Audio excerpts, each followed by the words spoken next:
Assalamualaikum warahmatullahi wabarakatuh. Saya Auliana Wayu Sapitri, NIM T 20197020.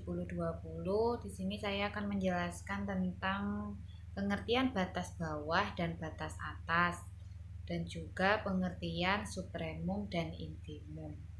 Mari kita lihat pembahasannya. Yang pertama kita akan membahas tentang batas atas dan batas bawah. Di sini ada definisi 2.3.1. Misalkan S adalah himpunan bagian tak kosong dari R. Berlaku A, himpunan S dikatakan terbatas di atas. Terbatas di atas jika terdapat bilangan U elemen R sehingga S lebih kecil sama dengan U untuk semua S elemen S. Setiap bilangan U disebut batas atas dari S. Jadi kalau digambar itu begini. Nah, ini tuh U. U-nya itu di sini ya. Terus ini tuh S. Ini tuh himpunan bilangan himpunan dari S. Jadi kan ini S kan lebih kecil sama dengan U di sini. Jadi U itu disebut dengan batas atas dari himpunan S. Yang B, himpunan S dikatakan terbatas di bawah jika terdapat bilangan W elemen R sehingga W lebih kecil sama dengan S untuk semua S elemen S. Setiap bilangan W disebut batas bawah dari S. Jadi seperti ini. Nih, W-nya itu di sini. Ini W. Nah, ini kan S-nya tadi di sini. Jadi kan W lebih kecil sama dengan S. Jadi W itu disebut dengan batas bawah dari himpunan bilangan S. Terus yang C, suatu himpunan dikatakan terbatas jika keduanya terbatas di atas dan terbatas di bawah. Jadi himpunan S ini, misal ini kan contoh ya, himpunan ini tuh dikatakan terbatas karena terbatas di atas juga terbatas di bawah. Tapi jika misal terbatas di atas saja, maka dikatakan bukan himpunan terbatas seperti itu. Contohnya ini. Misalnya himpunan S didefinisikan sebagai X elemen bilangan real di mana X lebih kecil dari 2. Himpunan S merupakan himpunan yang dibatasi di atas, memiliki batas atas. Bilangan 2 dan bilangan yang lebih besar dari 2 merupakan batas atas dari S. Jadi di sini itu angka 2 kan. Nah, jadi angka 2, 3, 4, 5 dan seterusnya itu merupakan batas atas dari himpunan bilangan S ini. Tetapi himpunan ini tidak memiliki batas bawah sehingga himpunan tidak terbatas di bawah. Jadi himpunan S ini dikatakan tidak terbatas meskipun dibatasi di atas. Nah, kan di sini kan nggak ada, hanya X, pokoknya X-nya kurang dari 2 saja. Terus yang kedua, contoh 2, misalkan himpunan S di mana X itu 0, X itu lebih 0 lebih kecil sama dengan X dan lebih kecil dari 3. Jadi ini di batas bawahnya 0 dan batas atasnya 3. Himpunan S himpunan terbatas, memiliki batas atas 3 dan batas bawah 0 dan bilangan yang kurang dari 0. Jadi suatu batas atas dan batas bawah dapat juga merupakan anggota himpunan tersebut. Nah, ini kan yang paling kecil itu 0 karena di sini tuh tertutup. Jadi seperti ini tandanya. Jadi di sini 3, di sini tuh 0. Jadi 0 dan 3 itu masuk dalam sini, masuk dalam himpunan bilangan S ini, seperti itu. Tapi kalau ini tadi angka 2 tidak masuk dalam sini karena ini tidak tertutup. Selanjutnya yang ini, jika S 0 lebih kecil dari X dan lebih kecil dari 1, batas bawah dari himpunan S adalah 0 dan bilangan yang kurang dari 0 dan batas atas himpunan tersebut adalah 1 dan bilangan yang lebih besar dari 1. Jadi ini 0-nya termasuk dalam S, tapi 1-nya tidak dalam S, tapi himpunan ini terbatas di bawah 0 dan atas 1 dan bilangan yang lebih dari 1.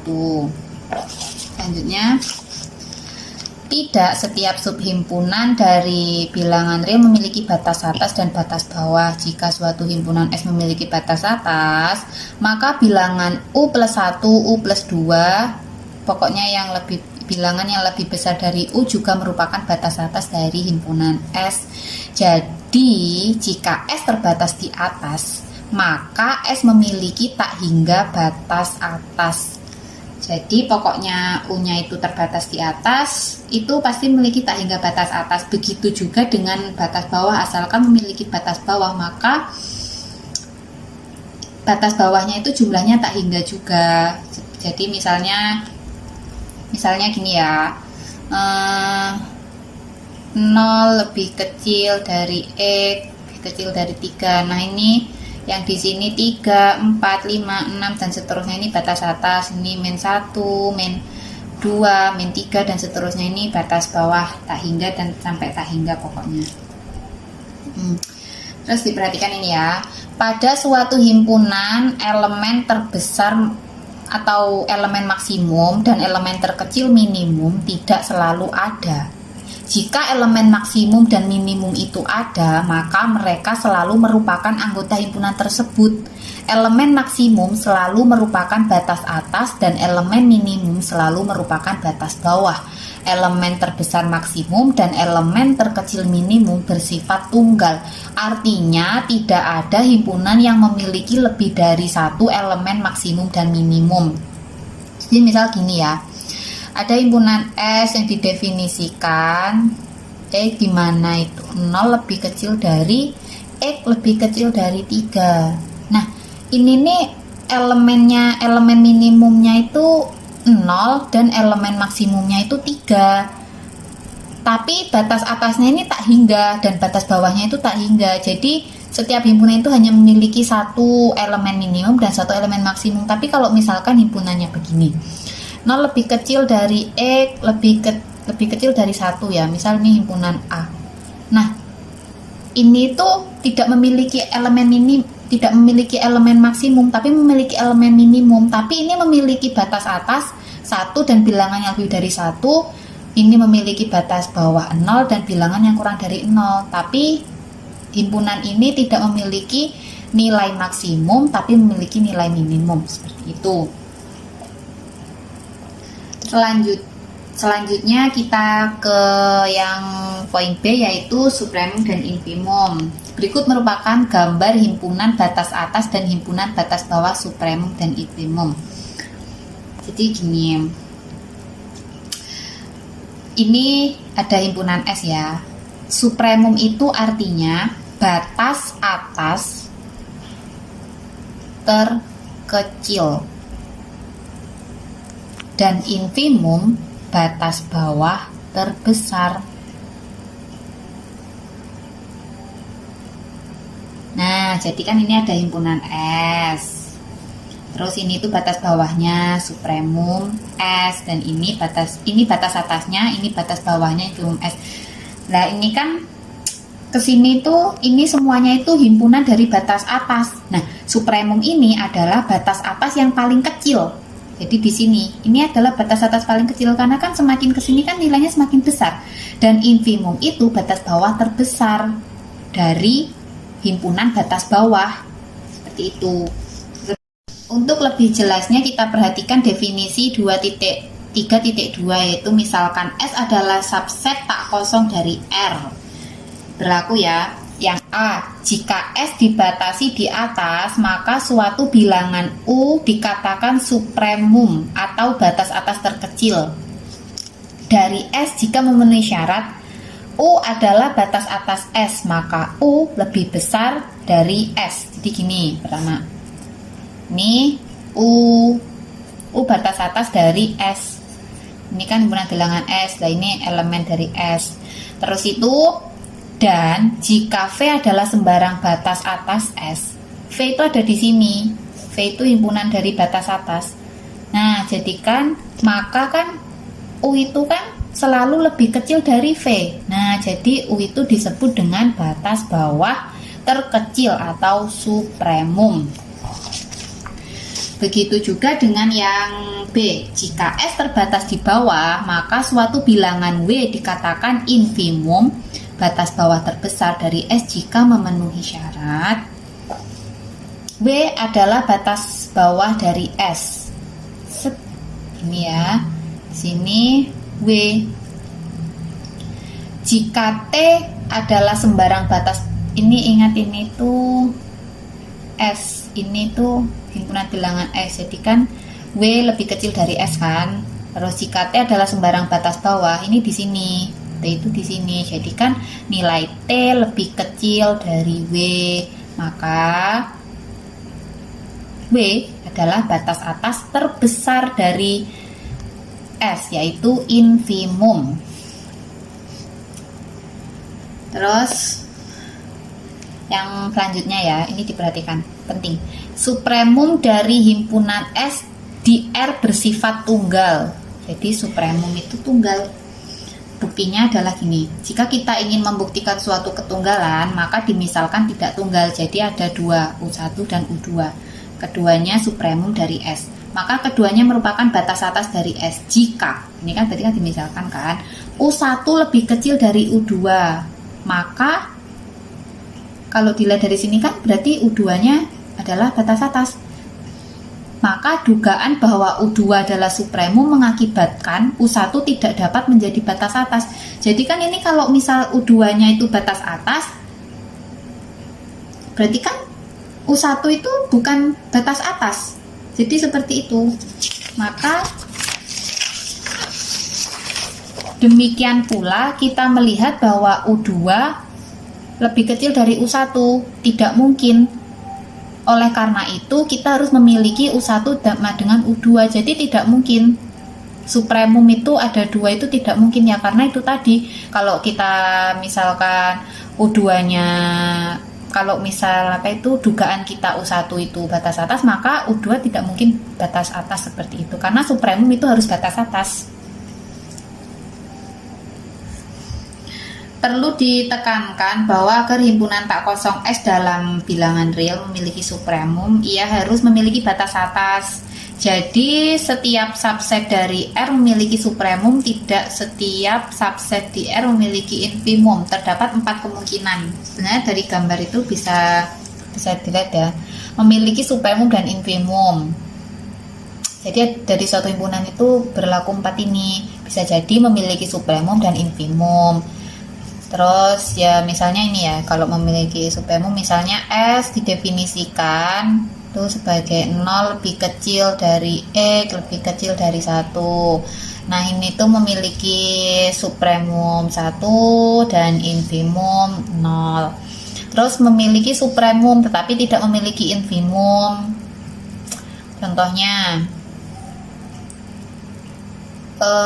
Contohnya tidak memiliki infimum berarti kan tidak memiliki batas bawah ya, X lebih kecil dari 2 misal. Terus memiliki infimum tetapi tidak memiliki supremum berarti tidak memiliki batas atas. Terus tidak memiliki supremum maupun infimum, contohnya ya X adalah elemen bilangan real gitu toh, bisa dikatakan tidak memiliki infimum dan supremum. Selanjutnya adalah kita akan bahas tentang lemma. Yang pertama adalah lemma 2.3.3 yang bunyinya suatu bilangan U adalah supremum dari subset tak kosong S dari R jika dan hanya jika U memenuhi kondisi 1. S lebih kecil dari U untuk semua S elemen S. Jika V lebih kecil dari U, maka ada S aksen elemen S sedemikian rupa sehingga V lebih kecil dari S aksen. Di ini U.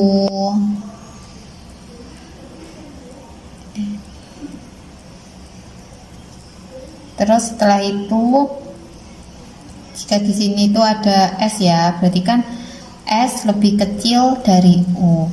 Terus itu misalkan V ini adalah sembarang himpunan dari batas atas. Jadi V itu di sini. Nah, berarti kan V lebih kecil dari U. Maka ada S aksen elemen S. Jadi antara antara U dan V ini ada S aksen. Sebenarnya di sini. Jadi kan dari sini berarti kan S aksen lebih besar dari V seperti itu. Jadi antara U dan V itu ada S aksen. Selanjutnya adalah lemma 2.3.4. Batas atas U dari himpunan tak kosong S dalam R adalah supremum dari S jika dan hanya jika untuk setiap epsilon lebih besar dari 0 terdapat S epsilon elemen S, sehingga U min epsilon lebih kecil dari S epsilon. Bukti, jika U adalah batas atas dari S yang memenuhi kondisi yang dinyatakan, kondisi seperti yang diketahui ya, dan jika V lebih kecil dari U, berarti V di sini adalah sembarang batas atas, maka kita menempatkan epsilon sama dengan U min V. Nah, ini kenapa kok U min V? Nah, karena kan U lebih besar dari V, jadi U dikurangi V agar hasilnya itu positif, karena di sini epsilon itu lebih besar dari 0, berarti kan epsilon di sini positif. Kemudian E lebih besar dari 0 sehingga terdapat S epsilon elemen S. Ini tuh seperti yang tadi itu loh, yang apa itu namanya, yang S aksen itu, seperti itu. Sedemikian rupa sehingga V sama dengan U min epsilon lebih kecil dari S epsilon. Oleh karena itu V bukan batas atas S, dan jika disimpulkan bahwa U sama dengan supremum dari S. Lebih jelasnya itu bisa dilihat gambar ini. Jadi U kan di sini batas atas, berarti V-nya itu di sini. V kan sembarang batas atas, jadi kan lebih kecil dari U. Ya, terus habis itu di sini kan U min epsilon, jadi S epsilonnya ada di antara U sini, seperti itu. Selanjutnya contoh 2.3.5. Yang pertama yaitu yang A, jika suatu himpunan tak kosong S1 memiliki jumlah elemen berhingga, maka dapat ditunjukkan bahwa S1 memiliki elemen U terbesar dan elemen terkecil W. Kemudian dapat ditulis U sama dengan supremum S1 dan W sama dengan infimum S1. Jadi misalnya ini ya, S1 itu didefinisikan sebagai X 0 lebih kecil sama dengan X lebih kecil dari 1. Jadi kan ini berhingga kan dari 0 sampai dengan 1. Jadi ini W-nya itu sama dengan 0 dan U-nya itu sama dengan 1, seperti itu. Selanjutnya yang kedua adalah contoh yang B. Jika S2 sama dengan 0 lebih kecil dari X lebih kecil dari 1, maka supremum dan infimum dari himpunan S2 adalah berturut-turut sub S2 sama dengan 1 dan infimum dari S2 sama dengan 0. Jadi ini dapat dibuktikan dengan menggunakan lemma 2.3.3. Kan tadi kan ini diketahui kan, 1 adalah batas atas, berarti kan ada sembarang batas atas V, berarti kan lebih kecil dari 1. Sini tadi kan sub S1 sama dengan 1. Setelah itu maka terdapat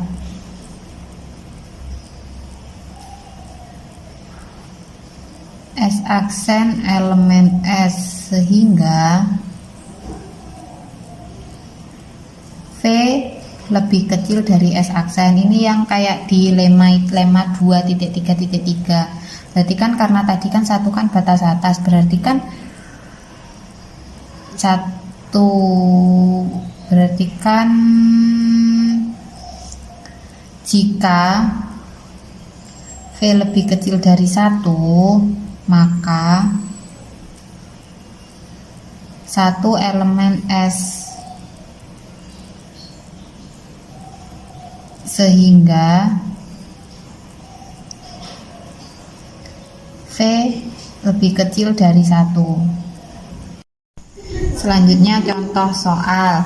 Misalkan S1 didefinisikan X elemen bilangan real di mana X lebih besar sama dengan 0. Tunjukkan bahwa himpunan S1 memiliki batas bawah tetapi tidak memiliki batas atas, dan tunjukkan bahwa infimum dari S1 sama dengan 0.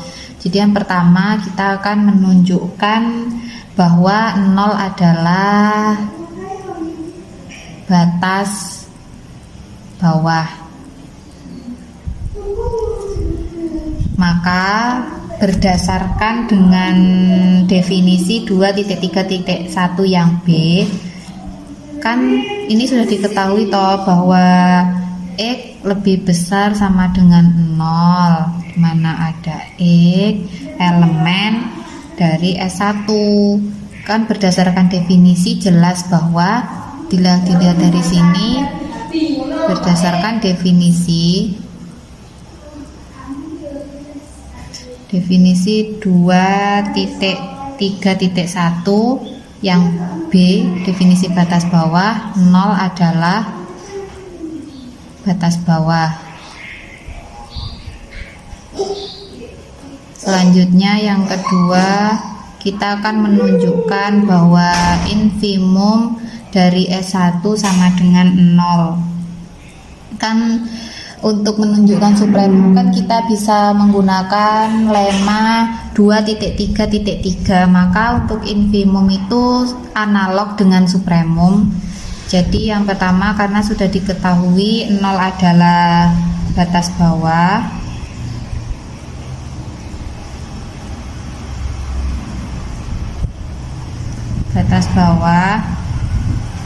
jika T lebih besar dari 0, maka ada S aksen elemen S, sehingga S aksen lebih kecil dari T. Jadi sehingga kan T lebih besar dari 0, maka 0 itu elemen himpunan dari S, sehingga 0 lebih kecil dari T.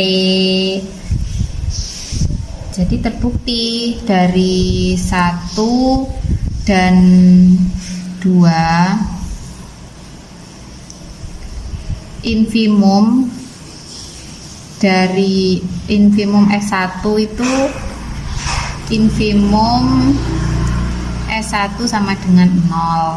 Terus yang ketiga, kita harus membuktikan bahwa S1 tidak punya batas atas.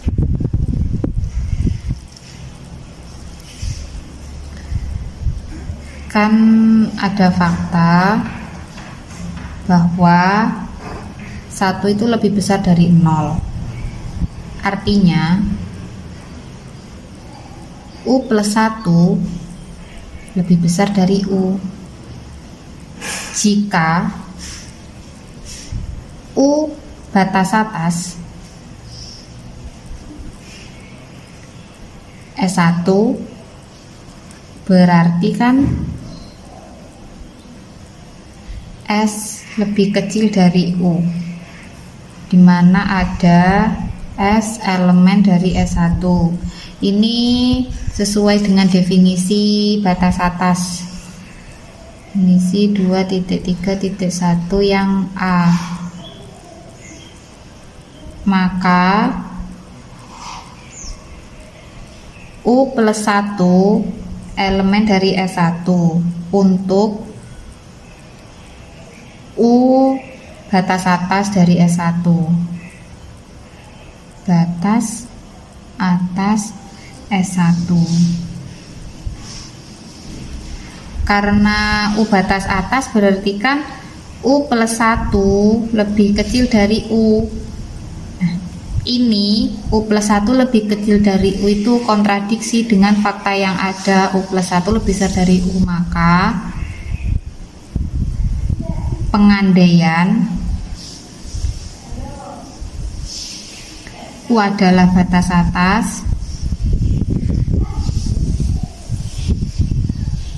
Salah.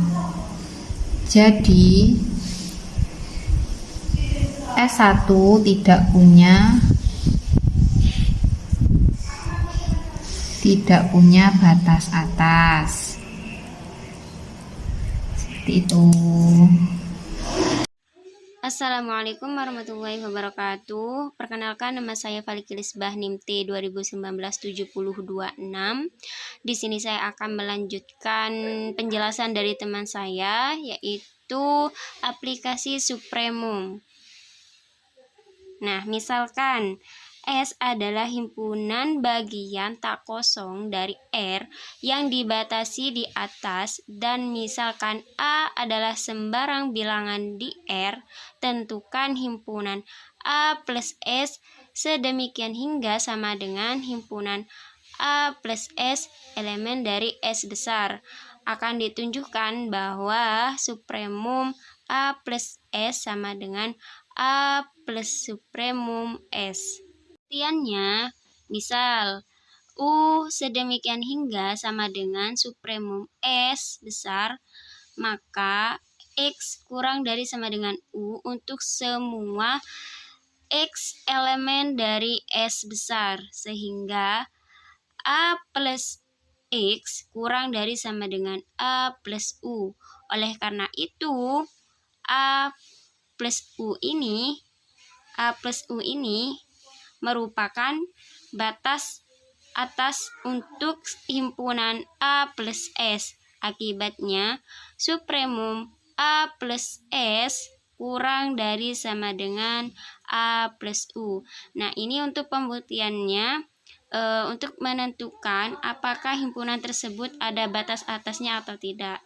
Nah, kemudian untuk menentukan himpunan tersebut ada supremumnya atau tidak, itu pembuktiannya, misalkan V adalah sembarang batas atas A plus S, maka A plus X kurang dari V untuk semua X elemen dari S besar.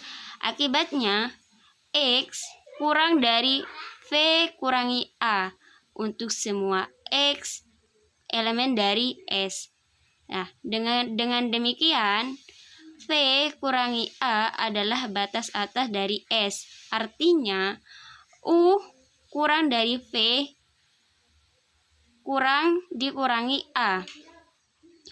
Hanya jika A plus U kurang dari sama dengan V. Hanya jika A plus U kurang dari sama dengan supremum A plus S. Jadi, supremum A plus S dikurangi A plus U sama dengan A plus supremum S.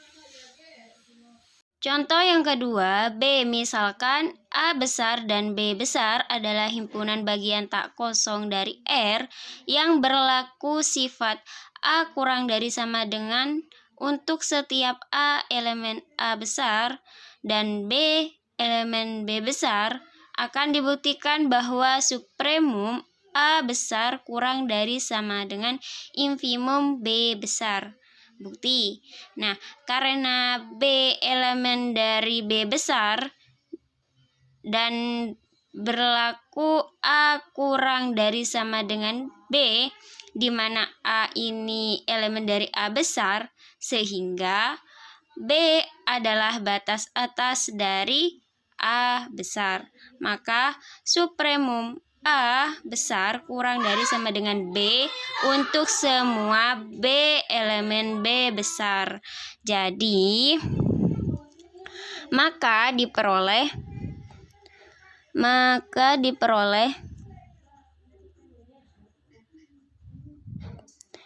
supremum A besar batas bawah dari B besar. Artinya, supremum A besar kurang dari sama dengan infimum B besar.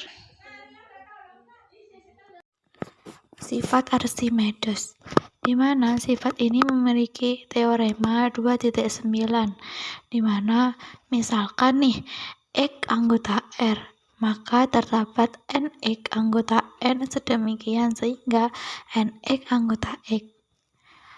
Ini dibuktikan bahwa selalu ada bilangan asli yang lebih besar dari sebuah bilangan real. Contohnya, buktikan misal X anggota R. Andaikan untuk setiap N anggota N kurang dari sama dengan X. Ini ditunjukkan bahwa X batas atas dari N. Jadi, N di atas dibalikkan terbatas sehingga menurut aksioma kelengkapannya N memiliki supremum. Misalkan, S sama dengan sub N. Jadi, S kurang dari 1 kurang dari S. Maka terdapat N0 anggota N, sehingga N0 lebih besar dari S kurang dari 1, atau menggunakan kata lain N0 ditambah 1 lebih besar dari S. Saat ini kontradiksi S adalah batas atas N. Jadi, pengandaian salah itu terdapat NX anggota N, sehingga NX lebih dari X. Contoh nih, akibat 2.1, jika Y lebih dari 0, maka terdapat NY anggota N sedemikian sehingga 0 kurang dari 1 per NY kurang dari Y. Untuk jawabannya, maka dibuktikan bahwa jelas karena N lebih dari 0 untuk setiap N anggota N, maka 1 per N lebih dari 0 untuk setiap N anggota N. Misal, Y lebih dari 0, maka 1 per Y adalah anggota R. Dalam sifat Archimedes terdapat NY anggota N, sehingga NY lebih dari 1 per Y.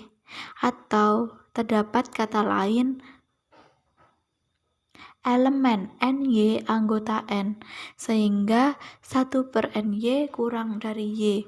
Jadi terdapat NY anggota N, sehingga 0 kurang dari 1 per NY kurang dari Y. Untuk yang kedua yaitu akibat 2.2, di mana terdapat jika Z kurang dari 0 kurang dari NZ, maka terdapat NZ anggota N. Sedemikian sehingga NZ kurang dari 1 kurang dari sama dengan Z kurang dari NZ.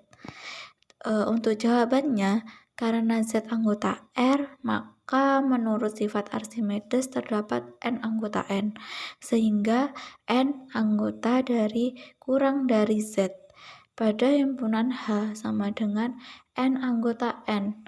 Sedemikian sehingga N kurang dari Z. Dalam hal ini, S bagian dari N dan S bukan sama dengan himpunan 0. Maka elemen N anggota N bukan anggota dari N kurang dari Z. Menurut sifat well-ordering, H mempunyai elemen terkecil. Elemen ini adalah NZ. Berlakunya NZ-1 kurang dari sama dengan Z kurang dari NZ.